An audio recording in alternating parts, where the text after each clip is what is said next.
আসসালামু আলাইকুম সবাইকে। ডিপ্লোমা এডুকেশন প্ল্যাটফর্মে আপনাদের সবাইকে জানাই সুস্বাগতম। আজকে আমরা মিশন ইংলিশ 1 to 100 ক্লাসের 17 নম্বর ক্লাস নিয়ে চলে এসেছি। আজকে আমরা অন্য আরেকটা রুলস দেখব। এটা খুব একটা ইম্পর্টেন্ট না, তবে আমরা শিখে রাখবো যে অ্যাজ সুন অ্যাজ এর পরে যতগুলা ভার্ব থাকবে সবগুলা পাস্ট ইনডিফিনিট টেন্স হবে। ঠিক আছে, অ্যাজ সুন অ্যাজ এর পরে সবগুলা টেন্স হবে পাস্ট ইনডিফিনিট। দেখেন একটা एग्जांपल সলভ করি। as soon as I saw him I go home। as soon as I saw him I go home। তাহলে কি বললাম, as soon as এর পরে সবগুলা টেন্স হবে কোন টেন্স? Past indefinite tense. তাহলে এর অ্যানসারটা কি হবে? as soon as I saw him, এটা পাস্ট ইনডিফিনিট টেন্স। এটার পাস্ট ইনডিফিনিট করলে কি হবে? I went home। একটা উদাহরণ দেখি। as soon as he saw me he stopped there। তাহলে এটা কি হবে? as soon as he saw me। see saw seen, তার মানে সটা হলো ভার্বের 2 নম্বর রূপ। he stopped there। stop। তো আশা করি এই ছোট্ট রুলসটা আপনারা বুঝছেন। এবার আমরা আরো নতুন আরো একটা রুলস দেখব। এবার আমরা পরবর্তী আরো একটা রুলস দেখব। দেখেন কি লিখছে, no sooner had past perfect, অর্থাৎ নো সুনার হ্যাড অথবা, আচ্ছা এখানে অর্থ অথবা হলো hardly had.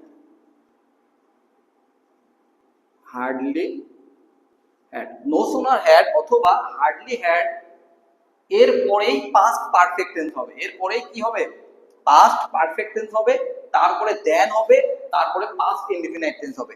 No sooner had, hardly had plus past indefinite plus then plus past indefinite, sorry, no sooner had, hardly had plus past perfect tense plus had plus past indefinite.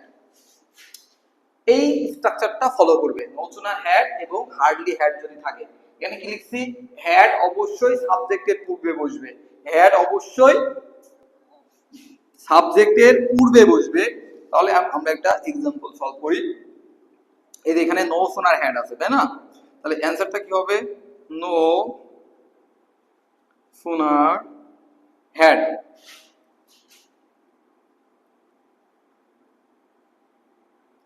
হি। এই যে সাবজেক্টের পূর্বে হ্যাড বসছে, এই যে subject এর পূর্বে কি বসছে? হ্যাড বসছে। তাহলে এটার কি অংশ হবে? এটা পাস্ট পারফেক্ট টেন্স। তাহলে এই সিন, এটার পাস্ট পার্টিসিপল ফর্ম বা 3 নম্বরটা কি হবে? Seen me then he went away. অথবা এখানে নো সুনার হ্যাড এর জায়গায় কি কি থাকতে পারতো? Hardly had। hardly had he see me then he went away। তাহলে অ্যানসারটা কি হবে? hardly had he seen me then he went away। এবং এবার এর সাথে আমরা আরো একটা রুলস নিয়ে আলোচনা করব, এবং এই রুলসটাই হবে আমাদের রাইট ফর্মস অফ ভার্বের শেষ রুলস। এবার আমরা আমাদের লাস্ট টপিক আনটিল এর ব্যবহার শিখব। দেখেন, যদি সেন্টেন্সে আনটিল থাকে তাহলে আনটিল এর পরের আগের সেন্টেন্সটা যদি পাস্ট ইনডিফিনিট টেন্স হয়, পরের সেন্টেন্সটাও অবশ্যই পাস্ট ইনডিফিনিট টেন্স হবে। আনটিল এর পূর্বের সেন্টেন্সটা যদি পাস্ট ইনডিফিনিট টেন্স হয়, পরের সেন্টেন্সটা অবশ্যই পাস্ট ইনডিফিনিট টেন্স হবে। অর্থাৎ আনটিল এর পূর্বে যদি প্রেজেন্ট ইনডিফিনিট থাকে তাহলে পরেও প্রেজেন্ট ইনডিফিনিট, আনটিল এর পূর্বে যদি পাস্ট ইনডিফিনিট থাকে তাহলে পরেও পাস্ট ইনডিফিনিট টেন্স হবে। তো এবার আমরা एग्जांपल সলভ করব। Wait until I come back. Wait until I come back, অপেক্ষা করো যতক্ষণ না পর্যন্ত আমি না আসি।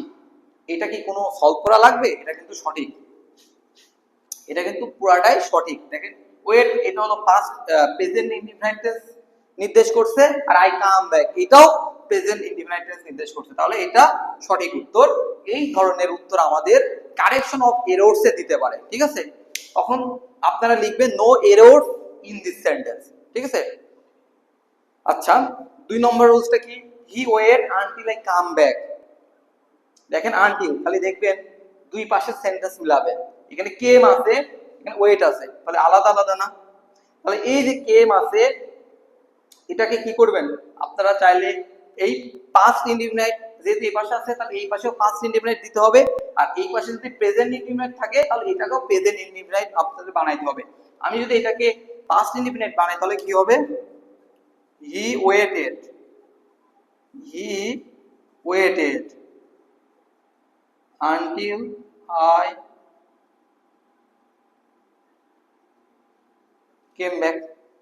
আশা করি বুঝতে পারছেন। লাস্টের টপিকটা দেখব, don't take it until I call it. তাহলে দেখেন এটা কি প্রেজেন্ট ইনডিফিনাইট, তাহলে এটাও কি হবে প্রেজেন্ট ইনডিফিনাইট হবে।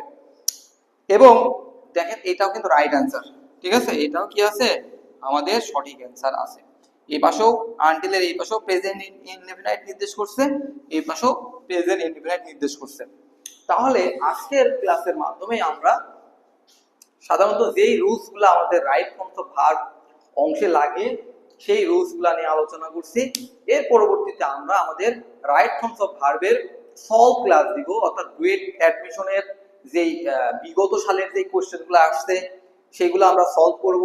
এছাড়াও এতদিন আমরা যেই রুলস গুলা শিখছি সেইগুলোর আলোকে যত প্রবলেম আছে সবগুলো আমরা পরবর্তী ক্লাসগুলোতে সলভ করতে থাকবো। তো আমাদের ডিপ্লোমা এডুকেশন প্ল্যাটফর্ম চ্যানেলের সাথে যুক্ত থাকার জন্য আপনাদের সবাইকে জানাই অনেক অনেক অনেক ধন্যবাদ। আমাদের ভিডিওগুলো অবশ্যই আপনারা আপনাদের বন্ধু বান্ধবদের সাথে শেয়ার করবেন এবং আমাদের চ্যানেলে যদি প্রবেশ করেন তাহলে অবশ্যই সাবস্ক্রাইব করবেন, সাবস্ক্রাইব করে আমাদের আরো ভিডিও বানাতে অনুপ্রাণিত করবেন। তো আজকের মতো এই পর্যন্তই, ধন্যবাদ সবাইকে, আসসালামু আলাইকুম।